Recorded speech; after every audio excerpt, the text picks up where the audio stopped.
Tiwari commerce coaching में आप सभी का स्वागत है।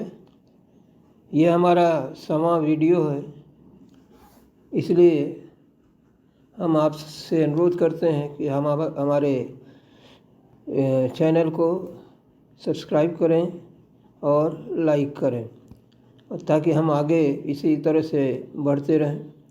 यह वीडियो इंश्योरेंस क्लेम या बीमा दावे से संबंधित है।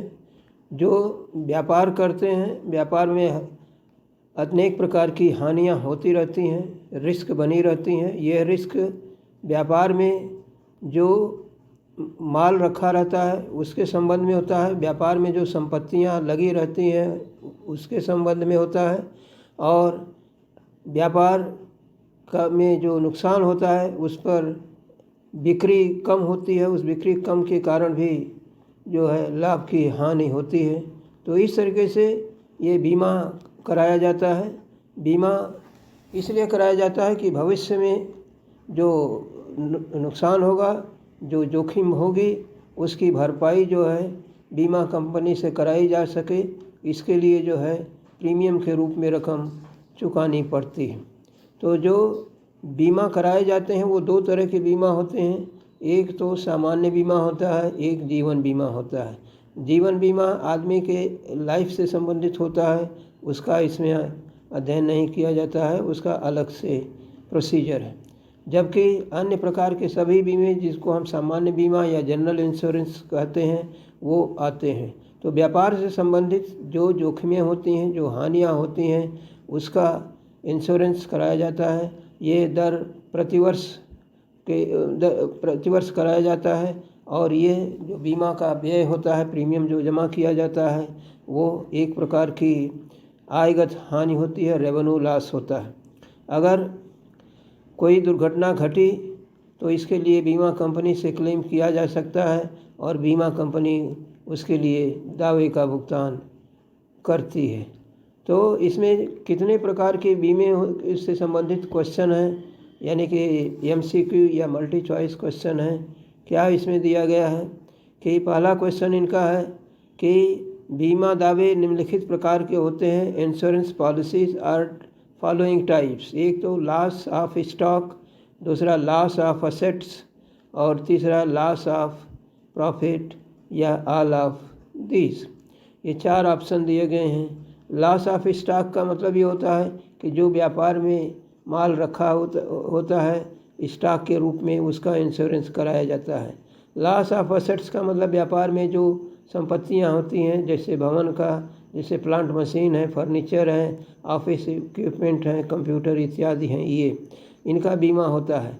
इसके अलावा लॉस ऑफ प्रॉफिट, जिसको हम कॉन्सिक्वेंशियल लॉस भी कहते हैं, ये क्या होता है कि जब आग लग जाती है या किसी कारण से दुर्घटना हो जाती है तो उसका प्रभाव बिजनेस पर पड़ता है, जो आगे कुछ समय के लिए प्रभावित रहता है। तो जितने दिन आग का प्रभाव या व्यापार प्रभावित रहता है, उस दौरान विक्रय कम होता है, और विक्रय की कमी के कारण जो लाभ होता है वो भी कम हो जाता है। तो इसके लिए अलग से, यानी कि जो संपत्तियों की हानि के लिए बीमा करानी होती है, स्टॉक के लिए, एसेट्स के लिए, उसके अलावा ये लॉस ऑफ प्रॉफिट के लिए भी अलग से बीमा कराना होता है, जिसके लिए अलग से प्रीमियम जमा किया जाता है। तो इस तरीके से जो बीमा पॉलिसी के अंतर्गत, यानी बीमा कितने प्रकार के हो सकते हैं। एक तो लॉस ऑफ स्टॉक का भी हो सकता है, लॉस ऑफ एसेट्स भी हो सकती है, लॉस ऑफ प्रॉफिट भी हो सकता है, यानी आंसर इसका ऑल ऑफ दिस होगा। दूसरा ये, चूँकि व्यापार में स्टॉक का ज़्यादातर अधिकतर इंश्योरेंस कराया जाता है। स्टॉक में क्या स्टॉक है इनका कि इन्वेंट्रीज और stock includes A stock of raw material, ये स्टॉक ऑफ रॉ मटेरियल, ये स्टॉक ऑफ जो है वर्क इन प्रोग्रेस, या इसके अलावा जो है स्टॉक ऑफ फिनिश्ड गुड्स, या जो क्लोजिंग स्टॉक होते हैं उनको शामिल किया जाता है। तो इसमें जो है रहतिया में हम क्या शामिल करते हैं, कच्ची माल का सामग्री शामिल करते हैं, जो अर्ध निर्मित माल, यानी माल पूरा नहीं बना है, प्रोडक्शन के दौरान है, निर्मित व क्रय किए गए माल के रहतिया, या ये सभी प्रकार के रहतिया में शामिल किए जाते हैं। यानी इन्वेंट्री, आजकल स्टॉक को इन्वेंट्री कहा जाता है, और उस इन्वेंट्री में कच्ची सामग्री यानी raw material, work in progress और जो फिनिश्ड गुड्स या जो मार्केट से परचेज गुड्स है उनका स्टॉक, ये सभी शामिल किए जाते हैं। इस तरीके से इसका आंसर उपरोक्त सभी होगा। तीसरा क्वेश्चन है कि methods of calculation of stock as on date of fire. आग की तारीख को माल कितना था व्यापार में या गोदाम में कितने का माल था, इसको ज्ञात करने के लिए कितने विधियों का उपयोग करते हैं। तो स्टेटमेंट मेथड यानी विवरण विधि, ट्रेडिंग अकाउंट मेथड यानी व्यापारिक खाता विधि, या दोनों मेथड से, या उपरोक्त में कोई भी नहीं है। 4 ऑप्शन दिए गए हैं। तो हम आग की तारीख को कितना माल था नष्ट हुआ, क्योंकि जो दुर्घटना घटती है उसके पहले अचानक ये दुर्घटना हो जाती है और ये अनुमान लगाया जाता है कि कितना माल इनका होगा। तो स्टॉक में स्टेटमेंट मेथड है, ट्रेडिंग अकाउंट मेथड है, या सी में बोथ ए एंड बी, यानी दोनों मेथड से आप कैलकुलेट कर सकते हैं। तो आंसर इसका सी होगा, यानी कि ए और बी। इस तरीके से fire insurance provides cover for, यानी अग्नि बीमा के अंतर्गत किस संपत्ति का बीमा कवर होता है। संपत्तियां कितनी तरह की बांटी गई हैं। फिक्टिशियस एसेट्स, काल्पनिक एसेट्स जैसे प्रिलिमिनरी एक्सपेंसेस, ये सब आते हैं, डेबिट बैलेंस, इनका नहीं बीमा कराया जाता है। अदृश्य संपत्तियां यानी कि इनटेंजिबल एसेट्स जैसे गुडविल है या पेटेंट है या ट्रेडमार्क है, इनका इंश्योरेंस नहीं होता। केवल टेंजिबल एसेट्स जो दीर्घकाल जो दृश्य संपत्तियां हैं, और ये भी जो हैं लॉन्ग टर्म एसेट्स होते हैं, उनका हम इसमें इंश्योरेंस कराते हैं। या केवल ये स्टॉक जो है करंट एसेट्स का होता है। तो इस तरीके से हम दृश्य और अदृश्य कितनी संपत्तियों का बीमा करा सकते हैं। केवल जो दृश्य संपत्तियां हैं यानी टेंजिबल एसेट्स हैं, जैसे plant machinery, building, furniture, office equipment, इनका इंश्योरेंस कराते हैं। 5वां क्वेश्चन है कि fire insurance policy is taken up to indemnity fine, मतलब कि जो बीमा पॉलिसी है वो किस के लिए वचनबद्ध होती है, यानी क्या देने की गारंटी देती है। तो इसमें जो है संबंधित है किससे, capital losses to tangible assets, यानी कि जो दृश्य संपत्तियां हैं, जैसा कि ऊपर क्वेश्चन 4 में बताया गया कि बीमा जो है दृश्य संपत्तियों का होता है, तो ये capital loss to tangible assets का होगा। Capital loss to tangible assets यानी जो दृश्य संपत्तियां उनकी पूंजीगत हानि होगी, उसको वो मानेंगे और उसका भी इंश्योरेंस कवर करते हैं। बाकी जो revenue loss to intangible assets, revenue loss to tangible assets और कैपिटल लॉस टू इनटेंजिबल का तो बीमा होता ही नहीं है, केवल टेंजिबल एसेट्स का होता है। उसमें भी जो पूंजीगत हानि होती है जो उसको हम कवर करते हैं। तो इस तरीके से 6वां क्वेश्चन जो है, insurance claims are related to, किससे संबंधित है बीमा के दावे। Risk of fire which can destroy assets such as building, plant and machinery, furniture, office equipment, for inventory etc.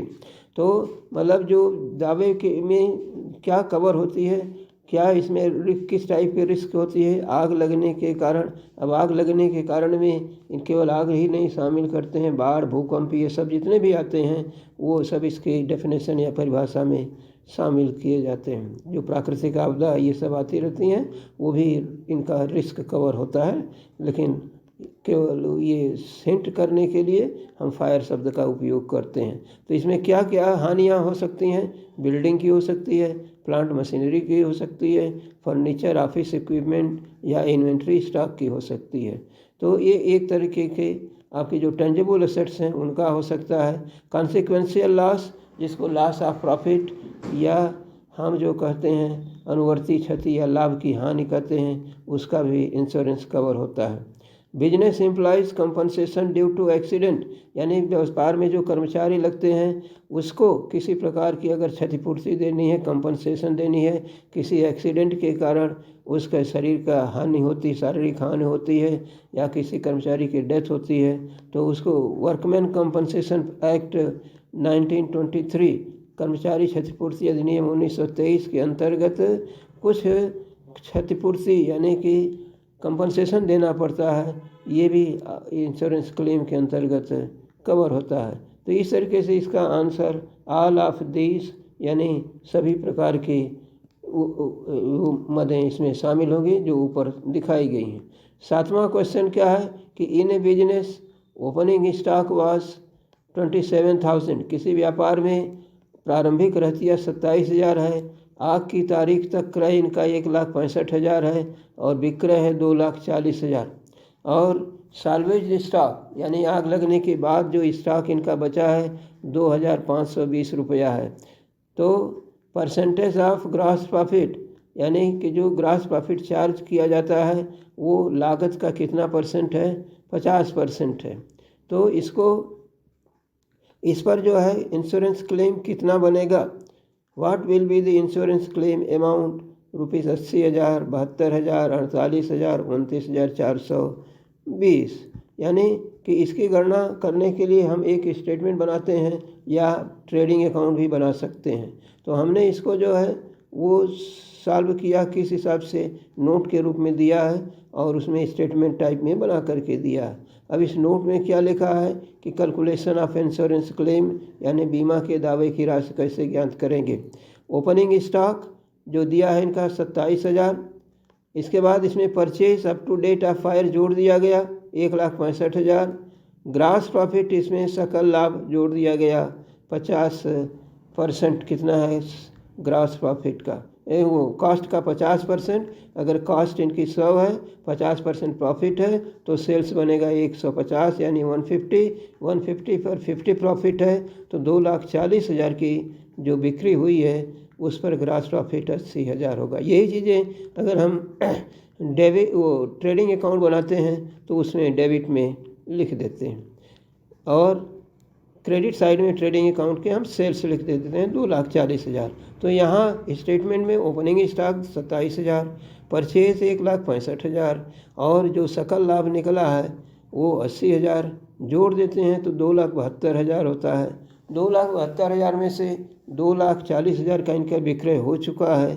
तो जो stock as on date of fire या आग की तारीख तक या दुर्घटना घटने के समय तक स्टॉक कितना था इनका 32,000 रुपये था।